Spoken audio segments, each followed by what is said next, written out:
José Roberto Ribas, presidente Furlan. Obrigado, ministro. Doutor Sérgio. Obrigado, doutor Cesário, por estar nos acompanhando online.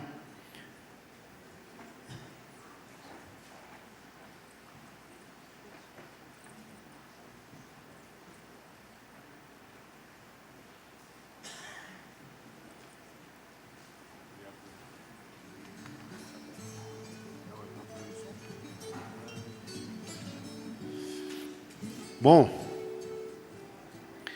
feito a abertura oficial da terceira edição do Fórum Pecuária Brasil, daremos início, então, ao primeiro painel do dia, que tem como tema Indicador do Boi da Tagro e Perspectivas de Mercado, e que conta com o importante apoio da iRancho, que gentilmente preparou um vídeo para compartilharmos aqui com vocês. Por favor. Coisas que nos dá orgulho, não é? E se é uma área tão importante, por que não tem mais gente querendo facilitar a vida de quem trabalha com isso diariamente? Bom, nada melhor do que um pecuarista para pensar nisso. O objetivo da fundação da empresa era desenvolver uma solução para a gestão de fazendas de pecuária, independente do tamanho, que trouxesse uma precisão, uma produtividade, uma maior lucratividade e, se possível, uma melhor qualidade de vida para os pecuaristas.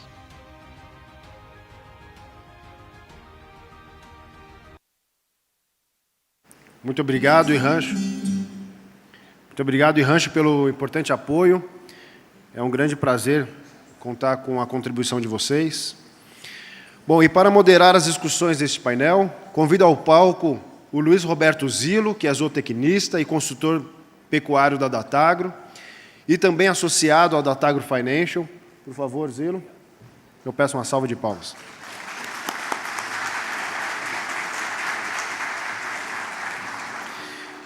E para apresentar os assuntos deste painel, convido ao palco como palestrante o João Otávio de Assis Figueiredo, que é economista e líder de pesquisa da Datagro Pecuária.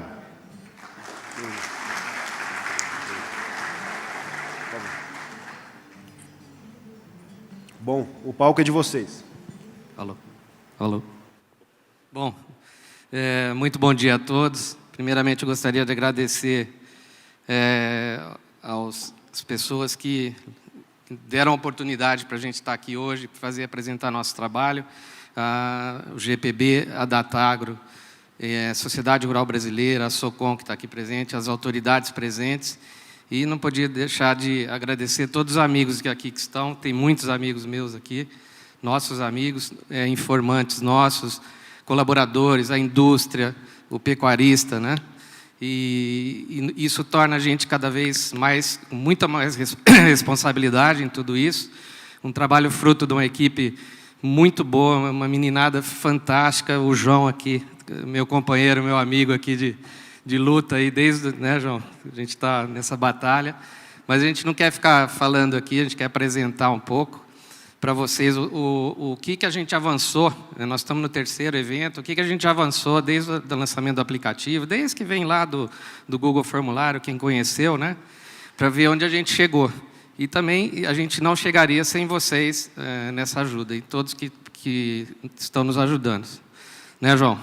Então, vamos passar aí para apresentar o nosso trabalho, vamos firme, que a gente quer falar mais do nosso indicador, e para não ficar muito tempo aqui. Obrigado a todos mais uma vez. Obrigado, Beto. João. Muito bom dia a todos, muito bem-vindos.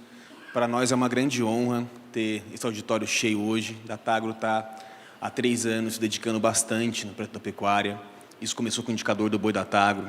Antes disso, o Beto foi o pioneiro, quem deu início lá com o balizador. A gente chegou junto para poder profissionalizar isso, levantamento de preço. A gente tem uma história de 40 anos na figura do Dr. Plínio Nastari, que toca a Datagro desde então. Então, a gente já fazia levantamentos de preço para açúcar, etanol, energia, CBIO, na área de cana. Fazíamos também para grão, soja, milho e trigo. E tivemos a oportunidade para fazer do mercado da arroba do boi gordo. E tem sido uma grande satisfação. A gente lembra que essa provocação foi feita pelo Dr. Álvaro Borges, que também é um padrinho para mim, que eu tenho muito carinho. E para mim também é muito contente. Meu pai foi uma pessoa muito ativa no setor pecuário. Aqui 2 dias, aniversário dele. Eu tenho certeza que ele estaria muito feliz com esse dia de hoje aqui. E agradeço a todos os amigos que estão também aqui contribuindo para isso, porque é um trabalho de muita dedicação, dos pecuaristas que reportam a gente diariamente, da indústria que tem um comprometimento muito grande, de todos os dias estar mandando os dados de maneira transparente, de maneira integrada.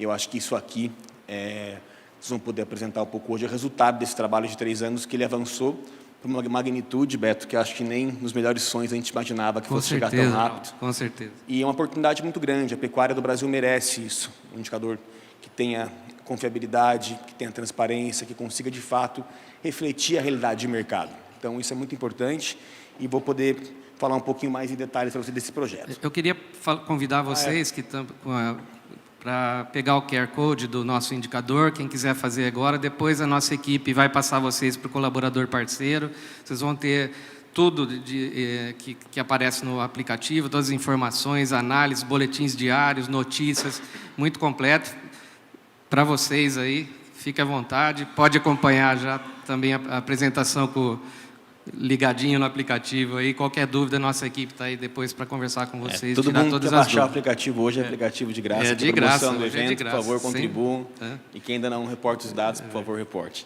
Vamos lá. Pessoal, pode Vamos conectar trabalhar, a João. apresentação, por favor, para a gente ir, de fato, ao que interessa aqui. Deve estar conectando minha apresentação pelo pessoal lá, e ela será dividida em 2 partes, né? Vamos falar um pouco dos trabalhos do indicador, como é que isso tem avançado, os principais dados de avanço em termos de amostra, em termos de colaboradores, como é que a gente tem trabalho em metodologia hoje para tratar esses dados de maneira automatizada, e depois vamos falar um pouquinho também de mercado, tá? Vamos lá, aonde que eu passo aqui? Acho que é para cá, Capão. Aí, agora foi. Bom, a nossa agenda do dia aqui, como eu falei, indicador, avanço do indicador, parceiros informantes, representatividade, novos projetos que a gente também tem desenhado, eu queria divulgar com vocês aqui hoje, e também perspectivas de mercado da Tagro.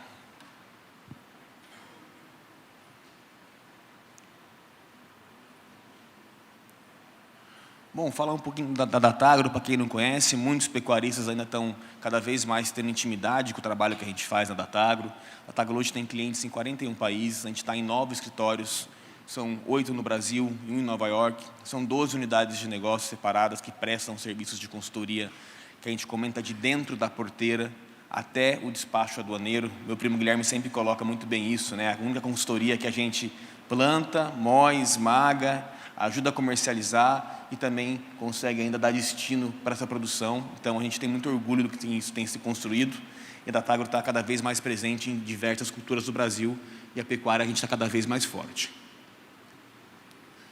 Bom, o indicador do boi da Datagro surgiu como umas bandeiras muito importantes de transparência, que a gente sempre quis colocar isso. Eu acho que ter uma empresa privada que trabalha de maneira independente, que não tem nenhum viés, seja para o lado da compra ou lado da venda, é algo que é determinante para o sucesso desse projeto. Então, a gente fica muito contente, parece algo trivial, mas a independência é um dos pilares do nosso projeto.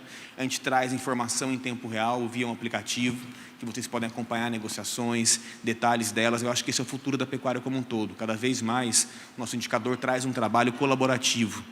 Você informa seu preço, você não só contribui só com o nosso indicador, você contribui com a pecuária nacional, com o pecuarista de amanhã, que vai poder ter uma comercialização mais justa no seu preço. Você vai contribuir com uma indústria que cada vez mais pode ter transparência para poder negociar o seu gado também. Então, isso é muito importante para a gente. E outro fator que a gente identificou muito rápido e a gente queria promover é a integração dos elos da cadeia. A gente vem do mundo da cana, que eu fui formado muito tempo pelo Dr. Plínio, e a relação de fornecedor e indústria, ela sempre vai ter algumas tensões. Quem fornece matéria-prima quer receber mais e quem compra matéria-prima quer receber menos. Mas a gente identificou que na pecuária, muitas vezes, essa relação tinha um estresse que era além do normal. Muitas vezes o setor não se entendia como cadeia. E a gente está acompanhando, isso está mudando muito, as parcerias entre indústria e pecuaristas só crescem, e a gente fica muito contente que acho que esse evento hoje é a materialização disso. A gente tem aqui representantes das principais indústrias do Brasil, que estão nos apoiando muito, representantes dos principais produtores, como vocês puderem ver na abertura. Então, acho que a gente, em boa medida, está cumprindo essa missão também de entregar elas à cadeia. Quem sabe a gente consiga isso, né, João? Vamos conseguir.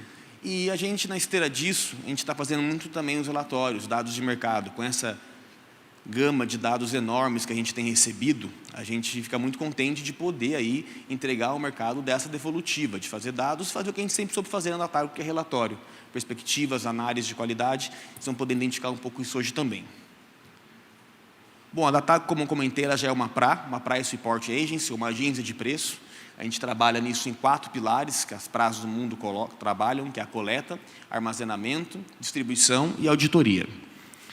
E a gente aqui também mostra para vocês os fornecedores que a gente trabalha em cada um desses pilares, em coleta, distribuição, armazenamento, auditoria. São hoje os principais fornecedores mais elitizados do mercado, que a gente trabalha de maneira criptografada, com excelência de dados. Então, para vocês saberem quem está por trás do indicador hoje.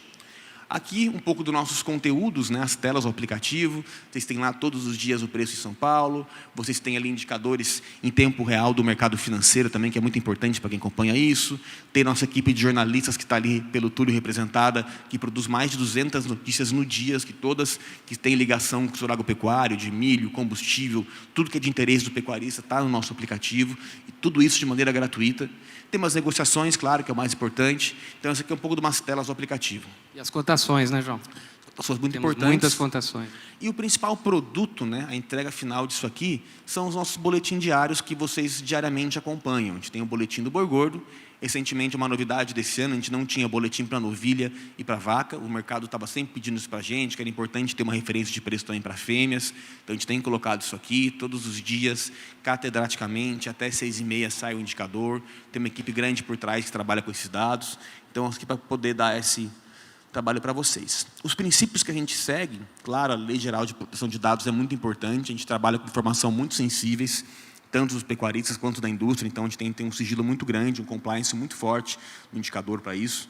A gente está aí perseguindo cada vez mais que o nosso indicador siga todos os parâmetros IOSCO e também da ISO 27001, que a gente quer que esse indicador um dia seja um indicador que possa liquidar contratos futuros na B3. Então, a gente está muito próximo de todos os avanços em torno disso também. E aqui um pouquinho, para quem não conhece, como é que é o fluxo operacional do indicador, né? Opa, como é que eu volto aqui? Passei um a mais. Deixa eu voltar. Aqui. A gente trabalha de seguinte maneira. A indústria, e claro, os pecuaristas reportam dados para a gente. A indústria reporta de maneira automatizada, que vai para uma base central de dados, e os pecuaristas reportam por 2 canais. Um é o aplicativo e o outro é o indicador do boi na versão desktop, que muita gente queria ter isso nas fazendas, a gente desenvolveu isso também. Vai para uma base central de dados, a gente tem uma equipe que faz todo o controle, a auditoria desses dados, e ao fim do dia sai o cálculo do indicador para vocês. Outra parte também importante é aqui o fluxo pela indústria. Tá? Muita gente começa, como é que a indústria informa? A indústria informa em 3 níveis de tecnificação. O primeiro deles é o mais simples, pessoal, aqui, todo dia a gente pede que até em torno de 5 da tarde chega um e-mail da indústria, no indicador do boi Datargo. É o nosso e-mail central, que a equipe recebe. Então, essa é a maneira menos sofisticada que a gente coloca e manda dados, e a gente está aí. O que importa para a gente é a veracidade das informações, o volume dela. Então, muita gente já está migrando. O segundo maneira que a gente recebe, que a gente chama de nível 2 de tecnologia, que é a maneira que tem uma interface, que a indústria tem um login e senha, ela vai cadastrar lá, e todo dia algum operador, normalmente o diretor de compra da indústria, manda para a gente esses dados. Tá? Então, essa é a maneira que a gente também está automatizando. E o nível 3 de tecnologia é uma maneira interligada de API, que a gente já tem aí 4 grupos frigoríficos que já estão reportando dados dessa maneira. 5 da tarde, interliga com o nosso sistema, o pessoal já dá nosso take, controla isso, e começa, a partir das 5, chegar as informações automatizadas, que é a maneira que a gente quer que todo mundo trabalhe, porque aí não envolve o humano, a gente não precisa todo dia falar com uma pessoa. Aqui o fluxo do pecuarista, tá? Para quem tem alguma dúvida da maneira de informar, dentro do aplicativo. Quando a gente foi montar o aplicativo, o Beto Zilo sempre me falava, João, é muito importante a gente entender a heterogeneidade do pecuarista brasileiro. Muitos deles não são tecnificados, muitos têm produções muito relevantes, mas não pegam esse celular. Eu concordava com o Beto, falei, Beto, realmente, eu sou família de pecuarista, eu acho que o meu avô, eu nunca ia conseguir convencê-lo de informar um negócio no aplicativo. E hoje, as minhas tias que trabalham com isso estão informando, eu fico muito contente. E é muito simples, né? A gente falou de uma maneira que seja muito simples, você clica no botão verde, que é o mais, vai ter venda e compra, são 4 etapas, bem lúdico, o boizinho cai lá dentro do caminhão, informado, vai para um painel de controle nosso, tá? Que é o nosso chamado back-office, que ali dentro a gente faz a validação. A gente fica muito contente quando chega um negócio de algum pecuarista que informa o negócio de alguma indústria que também reporta a gente. Porque se ele informou ao longo do dia, ao final do dia, a indústria manda os dados para a gente. É claro, a gente não recebe o nome pela lei de proteção de dados, mas pelo volume, pela cidade, entre outros, a gente consegue fazer o cross-check dessa negociação. E para a gente, essa é a maneira mais excelente de fazer isso. A gente fica muito contente e muitos players da indústria estão aqui, sabem que é prova que a gente checa uma por uma, a gente manda, recebemos os dados aqui e temos muito cuidado com isso, porque eu acho que isso aqui é o grande pilar. É a atenção, é o cuidado que a gente tem. A gente fala aí de blockchain, cada vez a gente tem avançado mais nessa direção, mas esse feeling de quem está no dia a dia do mercado do boi, eu acho que é muito importante também, que faz com que a gente tenha errado muito pouco. A gente sempre está atualizando, continuamos atualizando, a gente vai sempre ter novidade. Aqui é a parte de analytics, né, que a gente coloca. Eu formei na Getúlio Vargas, aqui a administração faz 5, 6 anos, a gente tem uma equipe muito jovem, de pessoas que formaram um pouco depois de mim, e realmente mudou muito o mundo. Da maneira de automatização, a gente trabalha hoje em codificação em R, é muito mais moderno, a gente deixou para trás um VBA de Excel, e isso tudo aqui é colocado. O Lucas Miller, que é a liderança hoje, que está trabalhando nesses dados, é a maneira assim, mais sofisticada que existe, mais segura. Então, assim, só para vocês verem um pouco dessa tela, porque quem tem a oportunidade de um dia conhecer nosso escritório, for na nossa mesa, está vendo a maneira que é isso hoje, o cuidado que a gente tem, todo o acesso ao computador é via digital, para saber quem acessou, o cuidado com esse dado, os compliances que a gente assina de informação são muito importantes, então isso aqui dá muita segurança para a gente seguir. Aqui falar um pouco dos parceiros informantes, que a gente tem muito orgulho disso aqui, eu acho que é uma das grandes conquistas do projeto. E agora nós vamos apresentar nossos avanços, como que a gente avançou desde aquele primeiro fórum que a gente está. Agora a gente vai mostrar para vocês onde a gente está hoje aqui. Perfeito, Beto. E a gente ficou bastante preocupado, né? Será que o pessoal vai baixar o aplicativo, que vai usar, que vai ter aderência? A gente tinha nos nossos melhores metas ter aí em torno de 2.500 pessoas em 2 anos, já estamos nesse patamar de 5.500 pecuaristas, e isso também dá segurança que a gente tem muito a avançar. Então, ficamos muito contentes, já estamos presentes em mais de 900 municípios, tem mais de 2.700 fazendas cadastradas no aplicativo, a gente determina isso em uma base de dados muito importante, presença em mais de 80% do território nacional, e são mais de 2.250 colaboradores ativos que informam os dados para a gente no aplicativo. Lado da indústria, tá? Que a gente também tem muito orgulho desse relacionamento que a gente foi conquistando, tem muitos apoiadores importantes aqui, que estão presentes aqui hoje, que hoje estão reportando 100% dos dados para a gente conta aqui com grupos muito importantes. O primeiro a contribuir com a gente foi o Minerva, depois entrou o Frigol, Barra Mansa, do meu amigo Guilherme Orange, que também está aqui hoje, JBS, também tem muita gente de liderança aqui hoje, Frialto, Master Boi, Estrela, Vitrine. Recentemente a gente teve a oportunidade, a BIEC ficou muito entusiasmada com o nosso trabalho, convidou a gente para ir para Sial, na China. A gente foi para Xangai, foi uma oportunidade muito legal de poder, de fato, estar lá, falar com um por um da indústria, porque muita gente ainda não conhecia nosso trabalho. Então, a gente ficou muito honrado com esse convite. Foram 3 dias muito intensos de reunião. A gente, no fundo, foi até a China para poder encontrar os principais representantes da indústria. O pessoal falou, João, é uma oportunidade muito boa, porque lá vai estar todas as lideranças, então a gente aproveitou esses 3 dias lá e estamos colhendo muitos bons frutos, né? Hoje a Subif, do Diego, que é o Frigosul, está participando com a gente, Natura Frig, o Fabrício Capucci também deu um apoio muito importante, e outros estão em negociação também, muitos frigoríficos eu sei que têm interesse em informar, estão conversando, são informações delicadas, Marfrig, Better Beef, Asta, Prima, a gente está lá com NDA endereçado para poder ser assinado e começar a reportar. Então, a gente espera que ano que vem, cada vez mais, essa casa esteja cheia também. Mas o resultado disso de hoje já são 70 plantas, unidades frigoríficas que reportam dados 100% para a gente no dia a dia. Bom, a representatividade da amostra hoje, isso aqui, eu acho que junto aos usuários, é a grande conquista que a gente tem. Quando a gente começou junto lá, no início, que eu tinha informações de pecuarista, né, Beto? A gente tinha em torno de 20 mil cabeças que eram reportadas na média no nosso indicador. 20 mil cabeças reportadas. Outubro 21 foi o marco da entrada da indústria, que é um volume expressivo de negócios, e começamos a passar do patamar de 100 mil cabeças por mês. Isso foi crescendo, tendo uma adesão, fomos para 200 mil, e esse ano a gente teve a alegria muito grande de, no mês de abril, ter o recorde de informações reportadas no aplicativo de 1 milhão de cabeças foram endereçadas no aplicativo. Então, para a gente, 3 anos é uma conquista que a gente fica muito contente mesmo. É um crescimento de 302% em 12 meses. Aqui é muito contente também a gente colocar os abates registrados no nosso indicador. Aqui a conta é um pouco diferente, para vocês entenderem. A gente já está hoje com uma média de 40% do abate nacional CIF. E por que tem uma diferença aqui? Porque aqueles são os dados reportados em abril. Aqui, de fato, são os bois que foram reportados, mas que, de fato, foram abatidos em abril.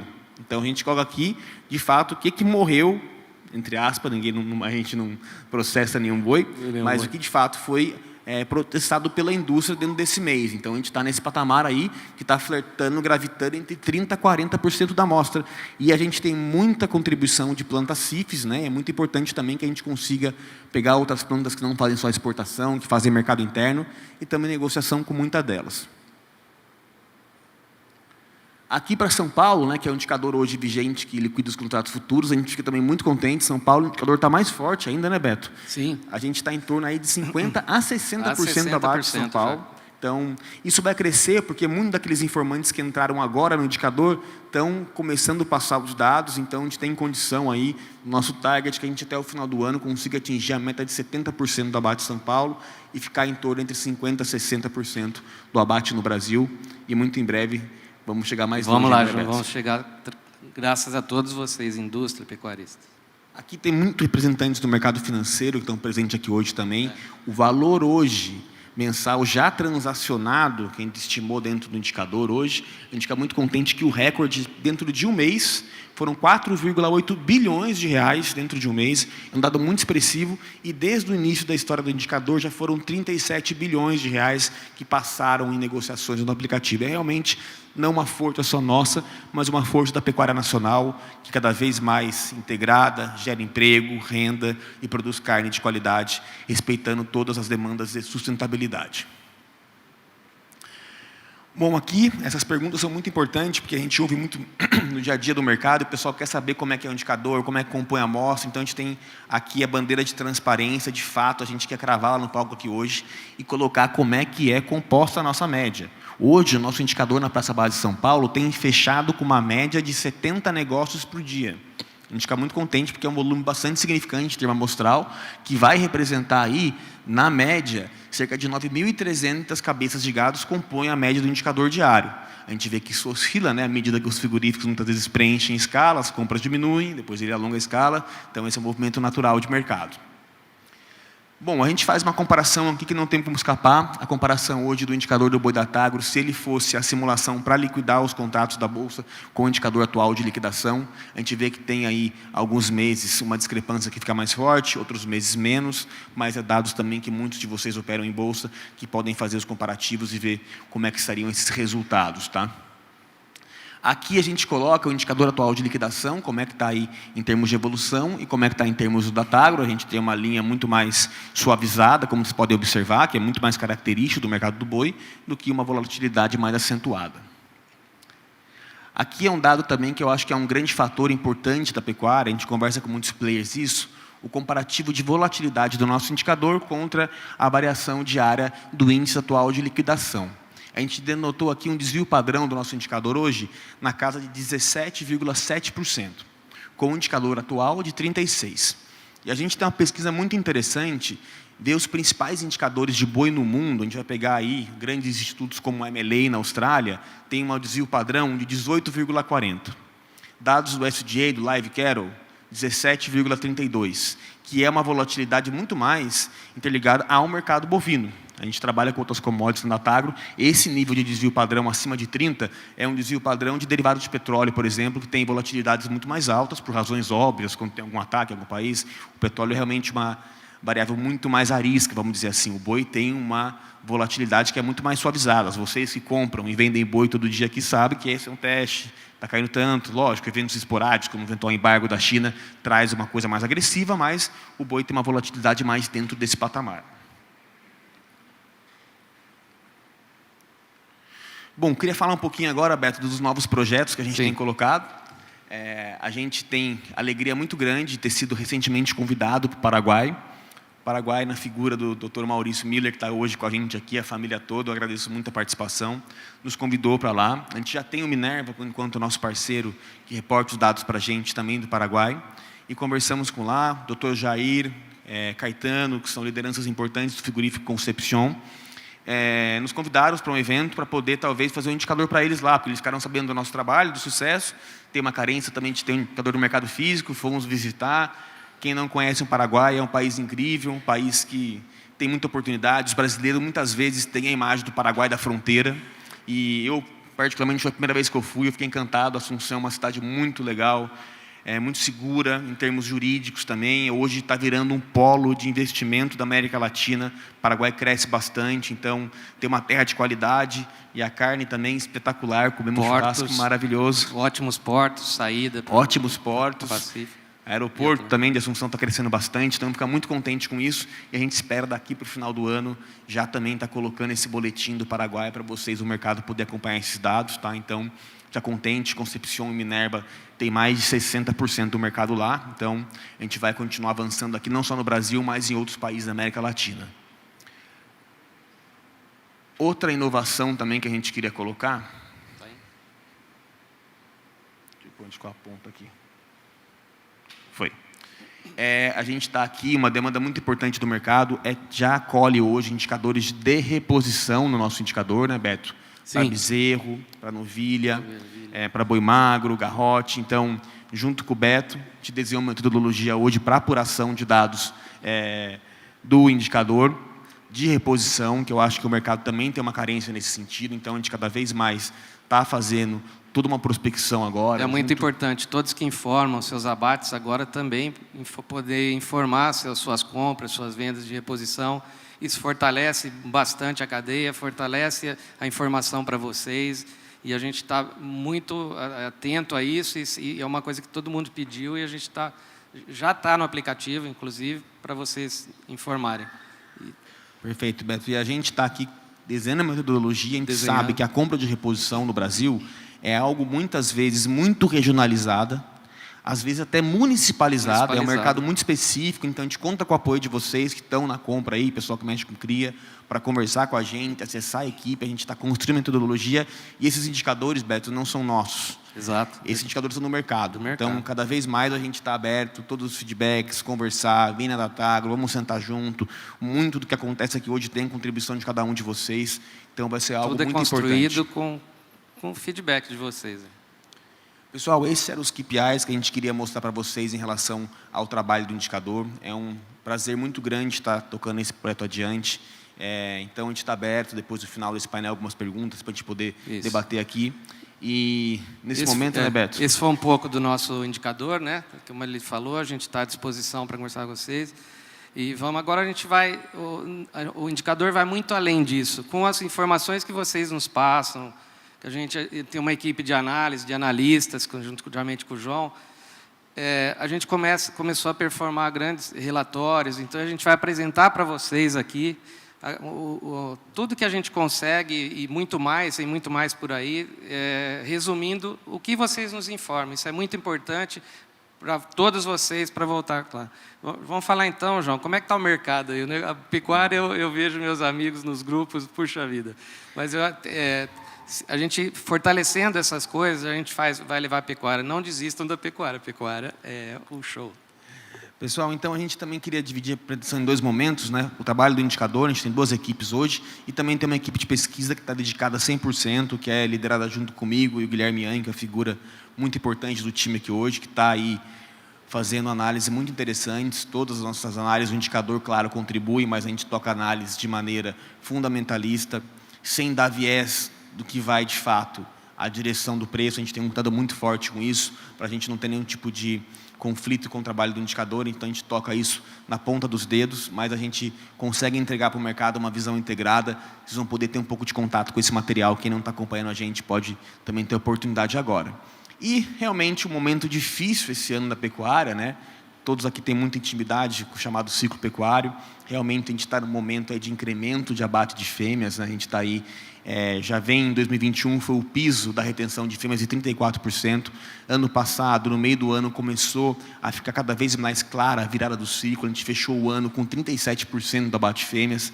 Os abates do primeiro trimestre desse ano resultou, depois desse maior abate de fêmeas, num incremento de 5% na oferta de animais terminados do Brasil. Então, a gente pode perceber isso aqui. A gente tem dados do IBGE que denotam os abates gerais do Brasil, de todas as plantas. E agora, hoje, inclusive, vai sair o segundo dado do segundo trimestre.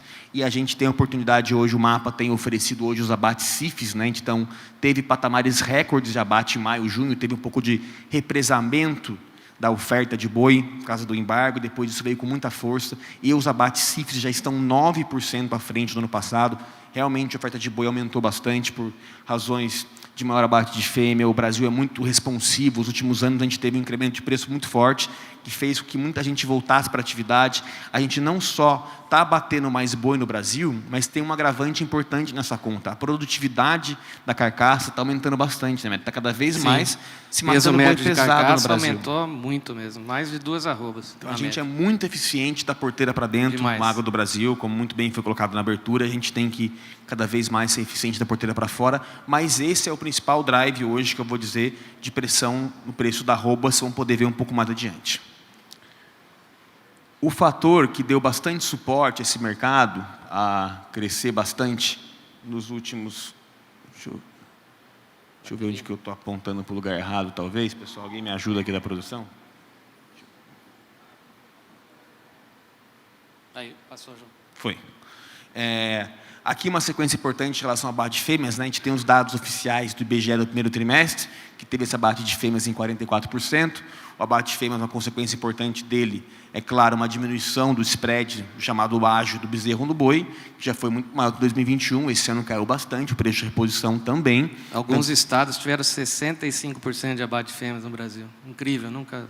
E isso é muito importante, e a gente também tem como indicador a relevância de poder estar colocando hoje no mercado dados preliminares, tá? De como é que está o abate de fêmeas. Com 40% do abate nacional, a gente consegue antecipar alguns dados do IBGE.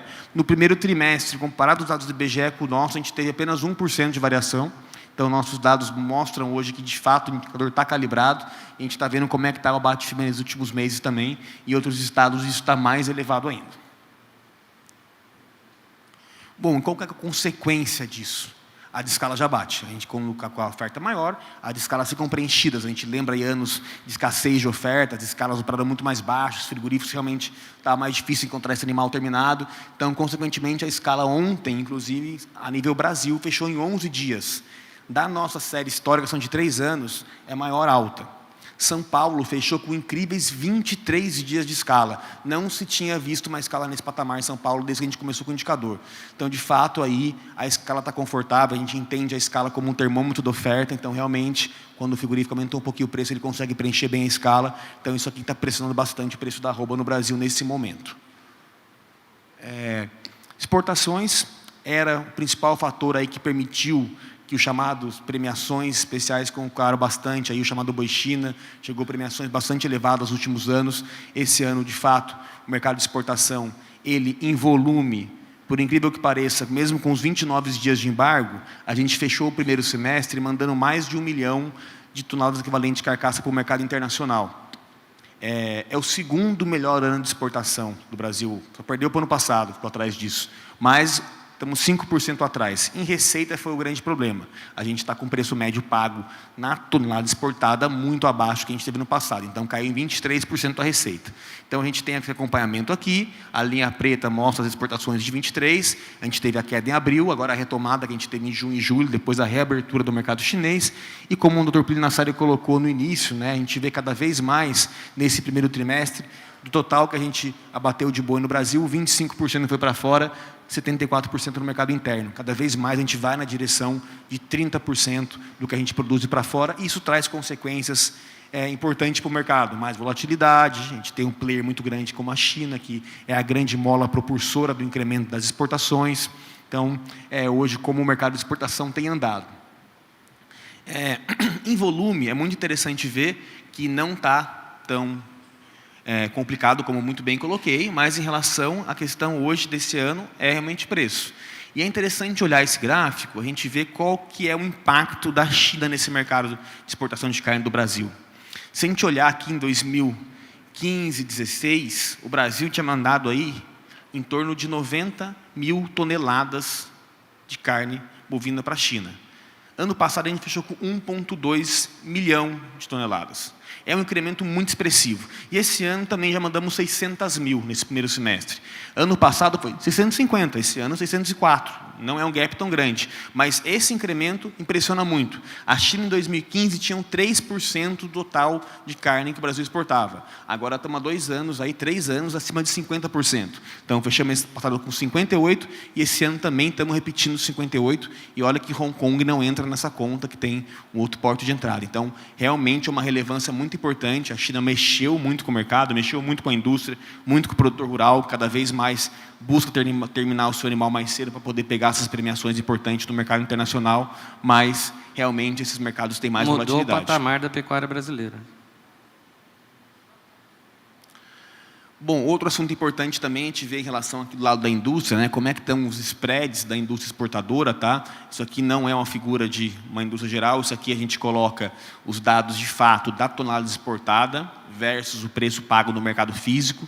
A gente vê que realmente, de fato, squeezou bastante essa margem esse ano. Os chineses, ano passado, no mesmo momento, estavam pagando acima de $7.000 a tonelada. Esse ano está em torno de 4,5%, é uma queda de quase 30%. A queda do mercado de exportação ela é acima da queda do boi no mercado físico. Então, a gente vê que abril esse spread chegou em 28%, e é importante ressaltar aqui, os meus amigos da indústria que estão aqui presentes, esse spread aqui não coloca dados de frete, de elevação, todo o custo de comercialização das pessoas da equipe. Então, realmente, tem muita coisa que está embutida aqui, mas, de fato, à medida que o preço do mercado físico começou a cair, o spread ficou de maneira um pouco mais atrativa, mas se a gente puder olhar a mínima e a máxima dos últimos anos, a gente já surfou em águas muito mais limpas nesse momento do mercado de exportação. E o fator que é muito importante também entender nessa conta é a questão cambial, né? A gente vê aqui a linha vermelha, que é a desvalorização do dólar em relação ao real, teve essa queda importante, além do preço ter caído da tonelada exportada, a gente teve esse incremento do dólar também. Então, a gente olha aqui, caiu o arroba em dólar em São Paulo, caiu o câmbio e a queda é muito mais expressiva na tonelada exportada. Então, essa combinação cambial que o yuan também apreciou em relação ao dólar foi na contramão do real, tirou mais competitividade ainda, né? O preço melhorou muitas vezes, mas o câmbio mordeu um pedacinho disso. Ano passado o câmbio, nesse momento, era 5,2, agora 4,7. Realmente isso vai, de alguma maneira, chegar na ponta de algum momento. Falar um pouco de mercado interno, tá, que eu acho muito importante também, tem toda essa beleza do mercado internacional, cada vez mais protagonismo, mas 75% da carne aqui ainda é consumida internamente. E a gente teve uma queda expressiva aí no consumo per capita ano durante a pandemia, né? Em 2019 a gente comia mais ou menos 21 quilos habitante ano. Esses dados são fonte da Tagro, a gente tem uma metodologia própria para calcular isso, a gente faz o desconto da desossa para poder ter um dado um pouco mais fidedigno do que de fato o brasileiro come de carne. Estamos nesse patamar de 18,5 e estamos projetando um incremento aí para perto de 19 esse ano, à medida que a gente tem mais oferta, preço mais baixo, isso coloca. E aqui está os spreads do mercado interno. Realmente, quem só operava no mercado interno, essas indústrias, passaram por momentos difíceis ano passado, porque realmente uma discrepância muito grande entre o boi exportado e o que se coloca aqui. Esse ano recuperou um pouquinho de margem ali, agora nesse momento o preço do atacado também tem se desvalorizado, então isso é bastante expressivo, né? E a competição com o mercado de frango também é uma competição importante. À medida que os preços de grãos começam a cair, a gente vem também denotando que o pessoal, fato, perde um pouco de competitividade do boi no atacado. E a gente vem de um ano também de pós-pandemia, a renda está ainda patinando um pouco, a gente vê que o mês de julho foi um mês muito ruim de consumo, é um mês de aula, de férias escolares, perdão. Então, tem vários fatores que, sazonalmente, em julho, a demanda do mercado interno é menos aquecida. Agora, todas as apostas ficam no último trimestre do ano, todo mundo tem uma expectativa que possa aquecer o consumo no mercado interno, com essa redução da taxa de juros. Dia dos Pais. Dia dos Pais, tem muita promoção, aí todo mundo se confraterniza, né? O brasileiro, de fato, é muito sensível à renda, quando melhora alguma coisa, a gente vai assar uma carninha junto mesmo, que é cultural do nosso país, então a gente espera que esse consumo se aqueça um pouco mais para o segundo semestre, mas junto a isso também o mercado sazonalmente da China ela importa um pouco mais também no último trimestre, então pode ser que a gente tenha uma melhora. Assim, de preço a gente não enxerga nada tão construtivo nesse momento, porque realmente a gente está com uma oferta bastante elevada no mercado internacional como um todo. Aqui, chegando todos esses fundamentos, o resultado é isso aqui. É a precificação do boi gordo em São Paulo. A gente teve o início do ano, o boi estava sendo comercializado a R$ 294 arroba.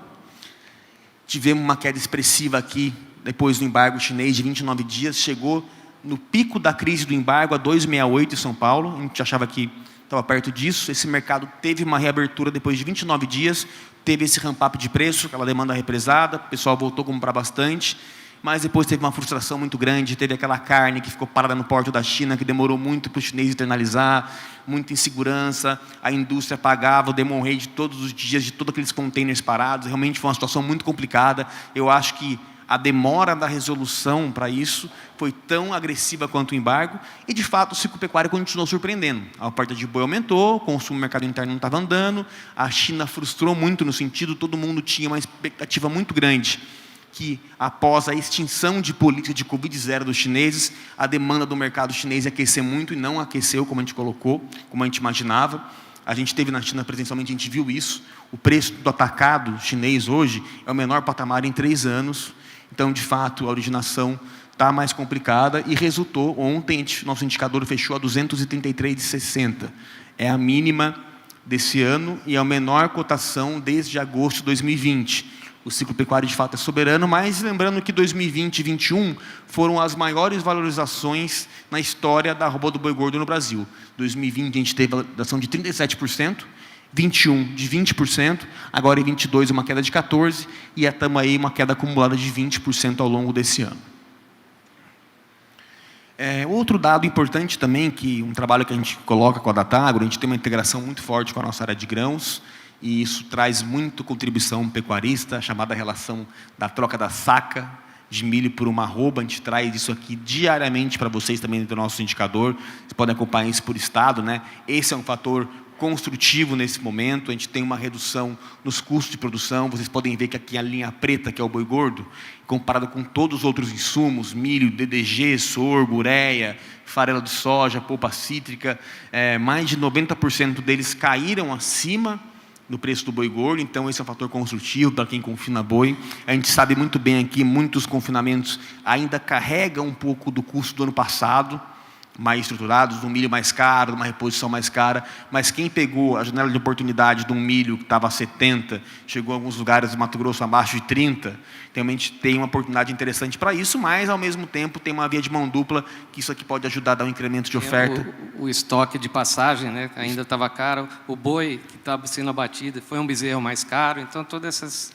Tudo isso compõe aí a estratégia de quem está operando no mercado do boi aqui. Todo mundo deve estar fazendo muita conta na cabeça, mas essa é uma contribuição importante que vocês podem ter em tempo real, mas há muito tempo a gente não via a relação de troca aqui da saca acima de 4,5, 5 em diversos estados. Na MS ali está em torno de 5,7, Mato Grosso 4,7. Então são dados também que vocês têm a oportunidade de estar acompanhando e estar ajudando vocês na tomada de decisão na pecuária. Aqui agora falando um pouco de mercado internacional. Agora, né, João? Agora vamos falar um pouquinho dos nossos importadores, dos exportadores internacionais. Fruto também dessa equipe, do nosso trabalho da pecuária, junto com grãos, e fazendo esses relatórios também de outros países e também do Mercosul, que a gente vai apresentar para vocês aqui. Obrigado, Beto. A preocupação com a China segue bastante latente, né? A gente vê muita frustração aqui, não só no consumo de carne bovina, mas da economia chinesa como um todo, que teve um crescimento aí no segundo trimestre de 0,8%. Eles estão projetando para o final do ano. Xi Jinping, o primeiro-ministro, colocou que eles esperam crescer 5%. O mercado está colocando bastante isso em xeque. A gente teve aí, a equipe pescou um dado importante esse ano. É o primeiro mês que a gente encontra em maio deflação no mercado chinês, mesmo com uma taxa de juros muito baixa. Então isso é um sintoma muito forte que a economia não está andando como esperava. A gente teve deflação só durante o Covid, que é um momento muito especial, e desde a crise de 2008 a gente não via esse cenário na China. Então, de fato, a economia não está com tanta engrenagem como a gente imaginava. Por outro lado, isso gera uma oportunidade. O primeiro-ministro já colocou que ele deve fazer medidas para aquecer a demanda. Então, a gente sabe que a mão do chinês é bastante pesada no governo. Então, pode ser que essas medidas para aquecimento da demanda tragam algum alento para esse mercado nesse momento, que nesse momento ainda continua patinando. A gente teve um incremento essa semana do preço do porco na China, por algumas razões, então começa a configurar aí. A gente espera que o último trimestre tenha algo mais construtivo, mas não deve ficar também nenhum colosso. Tá? Então esse é o momento que a gente enxerga na China hoje. Aqui esses dados são muito interessantes, para quem tem alguma dúvida em relação ao que está acontecendo com precificação, isso se materializa e é muito legal e parabenizar a cadeia pecuária como um todo, que mesmo com todas as turbulências que a gente passou, muitas vezes injustas, a gente conseguiu aí mandar mais carne para a China esse ano que ano passado. De janeiro a junho, a gente mandou aí 457 mil toneladas, contra 399 no ano passado. Então, com todos esses problemas, o Brasil conseguiu avançar nisso. E a gente tem uma oportunidade muito grande de rever esse acordo que em 2015 foi assinado, de alto embargo das exportações, quando se identifica um caso de cefalopatia espongiforme bovina que não faz mais nenhum sentido, tanto do lado da OMSA, da OMS.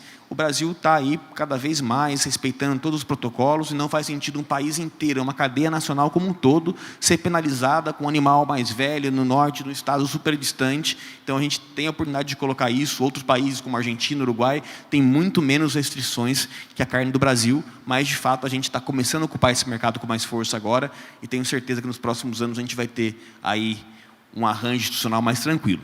Mas o fato é que o preço caiu para todo mundo, né? Não foi só o Brasil. A gente está vendo aqui o preço médio da carne bovina desossada, congelada e exportada da China. Esse aqui a gente pega no site da China Customs, que é um site super complicado de operar ali dentro dele, mas é a melhor maneira da gente comparar aí os mesmos produtos, né? A gente sabe muito bem que a commodity não é igual ao mercado de açúcar, que a gente tem mais padronizado, o açúcar branco, o açúcar bruto, são diversas composições de corte, então é um mercado bastante dinâmico, com muitas especificidades, mas o fato é que o preço pago pelo Brasil, ano passado, como eu comentei, estava em torno de $7.200, esse ano 5.400, o Sesex publicou essa semana 4,5%, então uma queda de 25%, Nova Zelândia caiu 16%, Estados Unidos caiu 13%, Uruguai caiu de 7 para 5.300. A Argentina caiu de 6.600 para 5.100. Então, a queda da tonelada exportada não é uma exclusividade brasileira. O mundo como um todo, Austrália, Argentina, esses países aumentaram a produção, maior oferta. O chinês se compra carne no Brasil, aqui hoje não é o mesmo chinês de 10 anos atrás. O pessoal está muito mais atento ao mercado, acompanhando isso. E, de fato, a demanda não está andando tão bem lá. Uma combinação perfeita para a queda de preço. Outro fator importante é o mercado norte-americano esse ano. Os Estados Unidos está no momento oposto ao brasileiro. O ciclo pecuário lá está num momento bastante delicado, está comprometendo bastante a oferta de matrizes, principalmente. É o menor rebanho de vacas de 6 décadas nos Estados Unidos. Fazia muito tempo que não ficava abaixo das 30 milhões de vacas, então está caindo bastante. Eles vêm desde 2018 tendo esse incremento ano a ano da abate de fêmeas. Esse ano está em 51,7%. A gente realmente fica preocupado no sentido porque vai faltar boi nos Estados Unidos. Isso já aconteceu. Vocês podem olhar a curva em vermelho em 2010 ali. Aqui em 2010 eles abateram bastante fêmeas. Dos anos subsequentes, 13, 14, 15, teve um choque de oferta muito expressivo nesse mercado. Então, o pessoal está abatendo realmente fêmeas lá muito de maneira elevada. A seca contribuiu para isso. A gente sabe que os principais estados produtores de cria são Oklahoma, Texas. Realmente, o clima está bastante instável por lá. O preço do milho melhorou um pouco. Então, hoje eles buscam Canadá, buscam México, hoje boi vivo, estão dando medidas para tentar mitigar um pouco essa oferta que vai ter, mas a gente está bastante preocupado e já está um incremento muito forte no preço do boi nos Estados Unidos. Então, como melhorou muito o preço, milho mais baixo, seca, eles estão continuando batendo fêmea, mas essa conta vai chegar e a oferta de bezerros para o ano que vem, colocada pelo USDA, já está cada vez menor também. E se você olhar os spreads do chamado feeder cattle, que é a espécie de boi magro deles, ou bezerro, tem um spread muito grande entre o preço da reposição no mercado futuro e o preço do boi no mercado físico. Opa, deixa eu voltar uma aqui. Vou falar um pouquinho de Austrália também, tá? A Austrália passou por 2 anos muito complexos em termos de incidentes climáticos, ciclone. Então, aconteceu muita coisa dentro da Austrália, foi bastante pesado para esse rebanho. A Austrália passa por um processo de desertificação, cada vez mais a produção é empurrada para os polos. Não é privilegiada como o Brasil de condições edafoclimáticas, essa terra maravilhosa que a gente tem por aqui. Então, os australianos têm muita dificuldade e eles voltaram a crescer a oferta esse ano. A oferta está aumentando na Austrália e isso foi de uma maneira casada com um mercado muito mais exposto ao mercado internacional. Os australianos, diferente do Brasil, exportam entre 70% e 80% do que eles produzem. Então, esse preço caiu bastante, eles estão com dificuldade também de estar escoando a produção toda e também tem um agravante no limitante de mão de obra. A Austrália está hoje abatendo 120 mil animais por semana e a gente conversa com parceiros que têm operação lá, tem muita dificuldade hoje, é muito cara a mão de obra, já gente para trabalhar em frigorífico por lá, então é um player muito importante, tem uma carne de muita qualidade e volta a ocupar espaço, de alguma maneira está conversando muito, disputando o mercado com o Brasil, a Austrália está muito à frente no mercado de Japão, Coreia do Sul, paga mais elevado, é um player relevante, mas está andando de lado em preço nesse momento. Aqui, dados importantes também de Coreia do Sul e Japão, tá? São países que, no fundo, o oeste asiático é onde o maior destino das exportações de carne. Vê que o Japão coloca a carne mais premium do mundo hoje, preço médio pago de importação, o Japão ainda é o mais caro, junto com a Coreia do Sul. A gente vê que, nesse momento, está diminuindo as importações desse ano. E o mais importante de ver isso, o Japão e a Coreia do Sul está dando dados para a gente, não chamado estoque de passagem, o estoque que eles têm lá, está em patamares muito elevados, em patamares recordes. Realmente, eles estão bastante estocados. Então, tudo está sendo importado, eles estão com estoque importante. Então, esse é um sinal também, de alguma maneira, negativo para esse mercado. E a gente monitora de perto isso também. Notícias boas, o ministro Carlos Favaro colocou essa semana que deve liberar a exportação de suínos para o mercado da Coreia do Sul. E a gente sabe que a indústria, o governo brasileiro como um todo, está conversando muito com esses países. A gente espera que muito em breve a gente possa também estar mandando carne para lá, porque a carne do Brasil em qualidade hoje não está para trás de nenhum desses players que estão mandando carne para esse mercado. Bom, a Argentina passou momentos muito delicados, questões políticas, a política de retenções chegou em algum momento à alíquota de 30% das exportações, realmente foi muito penoso, tiveram cenários de clima muito complicado, Laninha foi muito nefasto, fez com que a quantidade de soja dele caísse de 50 milhões para 30, 25, quase metade. Então, realmente, eles foram muito difíceis. Agora começa a recuperar. Melhorou um pouco, Laninha começa para fora. Eles estão com uma taxa de ocupação de confinamento aí elevada, cada vez mais um gado mais intensificado, e estão aumentando o nível de abate. A gente sabe a questão política, ela ainda é muito delicada, ano de eleição, tem uma expectativa que a direita retome o poder na Argentina, mas eles aproveitaram um pouco essa janela que o Brasil ficou embargado, exportaram mais para a China, e essa semana teve o chamado dólar milho, né, para um acordo que eles fizeram para poder reter isso, então teve um escoamento mais importante de boi. A Argentina já teve uma situação mais complicada, mas ainda, aos poucos, está patinando para poder voltar. Já foi um país que teve muito mais protagonismo no mercado internacional, mas ainda é um player de muita relevância. Chegando ao final aqui já, falar de países importantes também, Uruguai e Paraguai. Uruguai encarou a seca muito forte, então o nível de abate diminuiu bastante por lá, preço de milho mais caro, muito complicado. O Paraguai, na contramão do Uruguai, realmente está melhorando bastante, aumentando a produção, abrindo novos mercados. O Paraguai ainda não faz China, mas exporta bastante para Taiwan, para Chile, então é um mercado que está em ascensão, está integrando com outras culturas. A gente vai poder falar um pouco mais disso aqui hoje. E por fim, para cumprir o tempo aqui de maneira quase exata, vamos ter as conclusões, né? O que a gente está vendo hoje. Esse é um conceito que a gente traz da área de cana, de soja, que é o chamado S&D, Supply Demand, aonde vai ter excedente de oferta, aonde vai ter excedente de demanda. A gente vê que o Brasil está com excedente de oferta projetada para os próximos anos, até 23, Austrália, Argentina, Estados Unidos, e os principais exportadores estão ali, Coreia do Sul, Japão e China. Para finalizar, a gente vê que o Brasil está aumentando aí em 3% a oferta nesse ano. As exportações, que a Austrália também deve aumentar em 15%, são aonde vai ter mais oferta, são nessas geografias. E as geografias que vão ter aí um excesso de demanda, Estados Unidos é o ponto de atenção para o ano que vem, que deve diminuir a oferta deles. É uma oportunidade para o Brasil também, que cada vez mais tem pleiteado aumentar a nossa cota de exportação para eles, faz muito sentido. O Brasil tem cada vez mais presença de empresas brasileiras que estão operando lá, então a gente não imaginava que o Brasil pudesse mandar carne para os Estados Unidos, a gente cumpre a cota cada vez mais rápido todo ano, então a gente tem a oportunidade disso estar andando. Países, como eu coloquei, tem essa escassez de mão de obra, né, da Austrália, que vai nortear um pouco esse mercado. E, para finalizar, eu acho que a pecuária, apesar desse ano, está sendo um ano um pouco complicado, tanto para a indústria quanto para o pecuarista. Nós somos muito entusiastas da atividade, a pecuária brasileira cada vez mais tem se integrado com outras cadeias, a pecuária respeita todas as pautas de sustentabilidade, a gente está endereçando isso, o mercado internacional, à medida que a gente exporta mais, estamos mandando carne para mais de 120 países, o mundo como um todo tem aí alimentado o mundo, a proteína brasileira é o país que mais tem condição de expandir produção e não precisamos derrubar nenhuma árvore para isso. À medida que o Dr. Plínio sempre me ensina muito isso, Os biocombustíveis integrados também vão liberar a área de passagem degradada para aumentar a produção de biocombustível. Então, a gente tem, de uma maneira, a pegada de carbono no balanço maior. À medida que a gente termina o nosso animal mais cedo, em 30 meses, a pegada de carbono também é menor. Então, a pauta ESG vai ser um tema importante aqui hoje. Então, são esses e outros fundamentos que nos faz acreditar muito. E o nosso trabalho aqui com o indicador é um pedacinho, uma ponta, mas é uma engrenagem muito importante para essa cadeia como um todo tenha liquidez mais futura, que esse mercado possa voltar a avançar. Então, acho que, Beto, isso. Finalizo aqui a apresentação, minha fala. Eu queria parabenizar, João, a sua apresentação, muito excelente. Aí foi um apanhado no mercado, como que a gente está hoje, como que está a pecuária.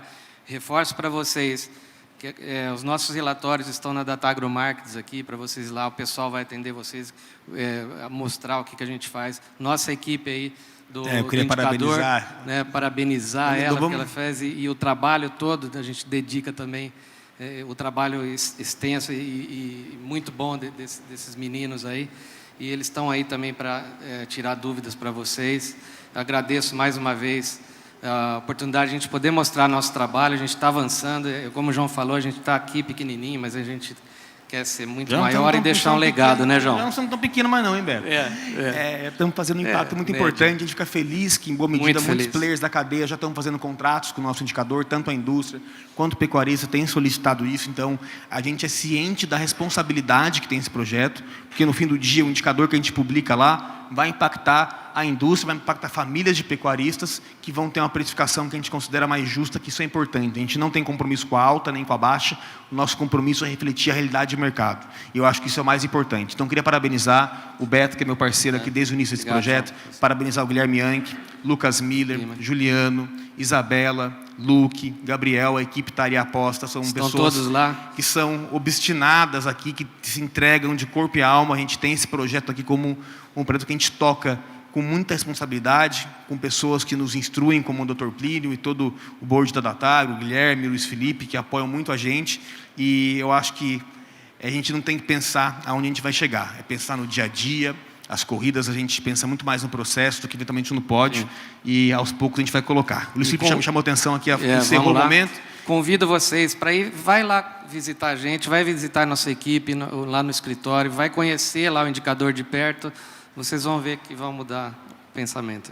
Pessoal, a gente tem tempo para 2 perguntas aqui do auditório, perdão. Aí depois a gente já vai para um próximo painel. Muito obrigado a todos. Muito obrigado.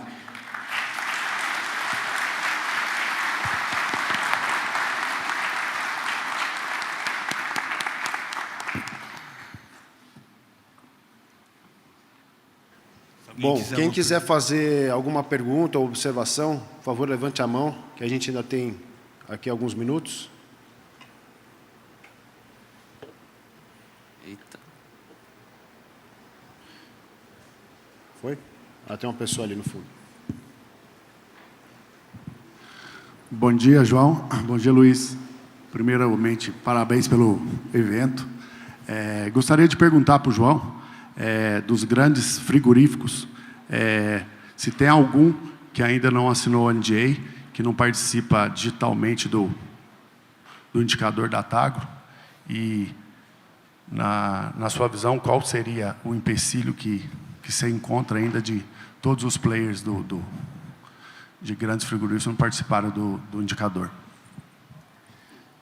Muito obrigado. Quem perguntou, acho que foi o Breno Maia aí, grande amigo, grande apoiador do nosso indicador. Breno, seguinte, a gente está aí, uma cobertura, como eu comentei, de mais de 70 plantas reportando hoje. A gente abriu aqui as que estão em negociação com a gente.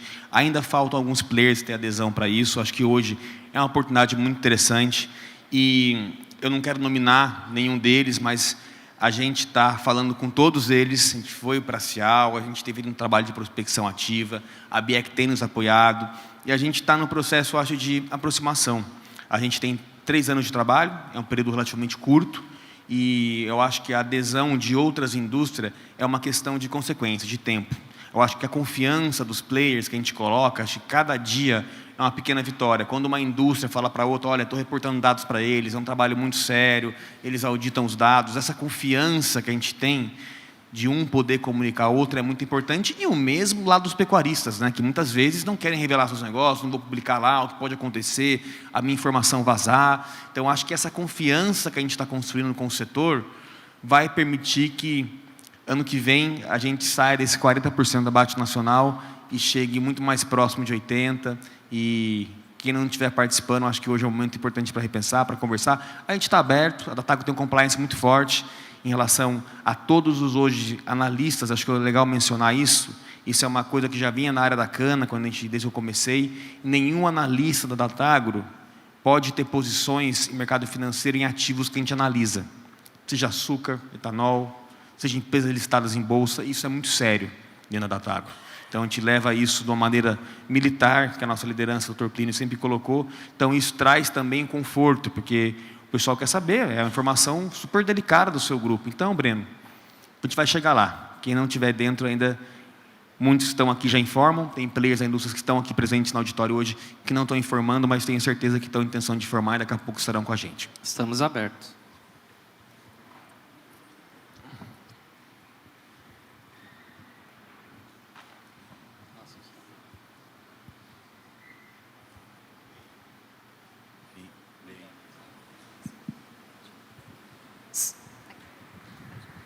Ah, sim. Bem, primeiro queria parabenizar, né, o Beto Zilo e o João também pelo trabalho de vocês. Eu acho que o indicador é um grande instrumento. Eu acho que a gente não vai conseguir sobreviver dentro desse contexto da pecuária em nenhum setor se a gente não tiver ferramentas como essa que a Datagro e vocês dois desenvolveram. Então, vocês estão de parabéns.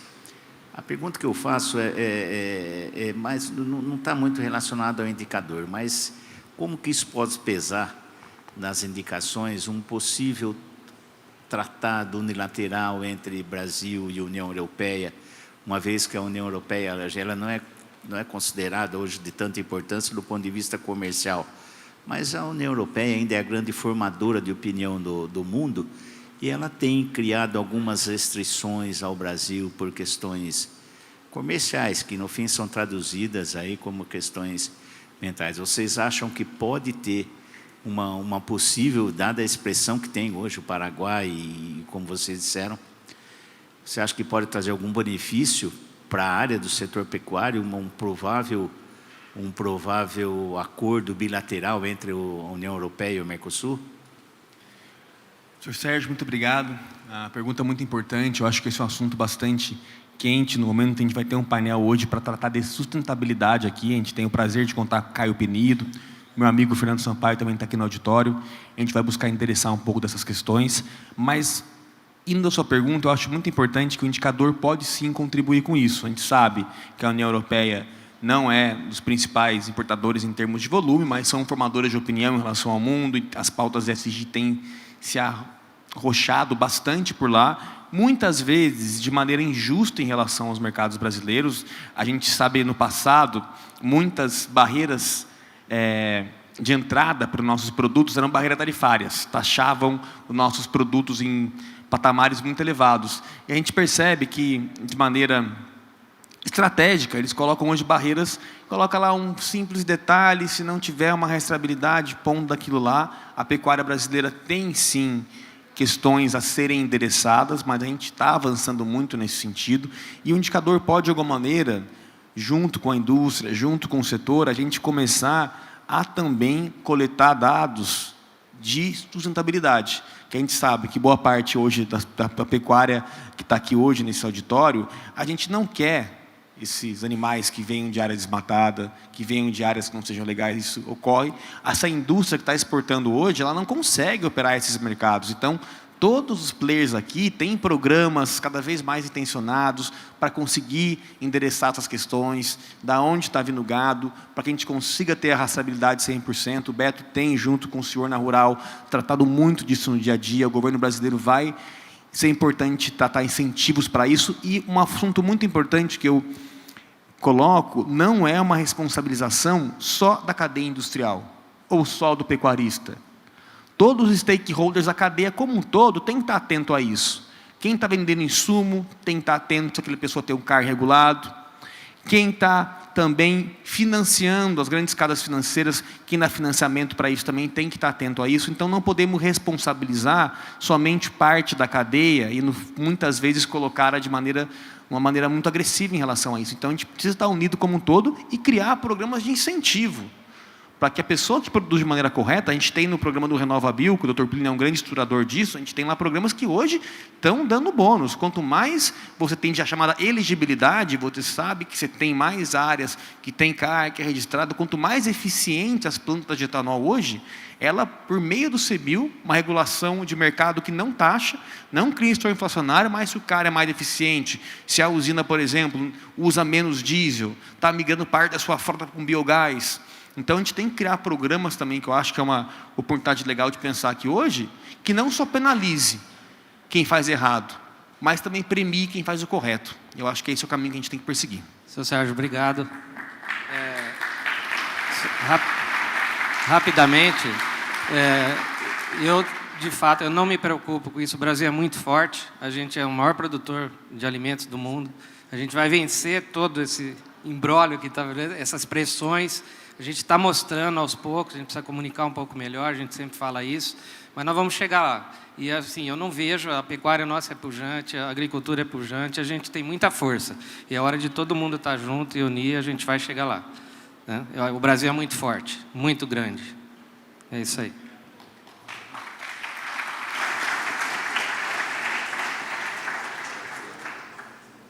Pessoal, acho que o painel está encerrado nesse momento. Agradeço uma vez mais a Datago como um todo, os pecuaristas, a indústria, a organização do Conference, que tem um time aqui muito empenhado para fazer que esse show aconteça de maneira muito prudente. A gente vai ter ao longo do dia discussões importantes por aqui e estamos abertos, a equipe como um todo, nossa de pesquisa, nossa do marketing, de conferência, e tenham todos uma boa conferência. Muito obrigado. Obrigado a todos. Estou à disposição também aqui hoje o dia todo aí para a gente bater um papo. Obrigado. Muito obrigado.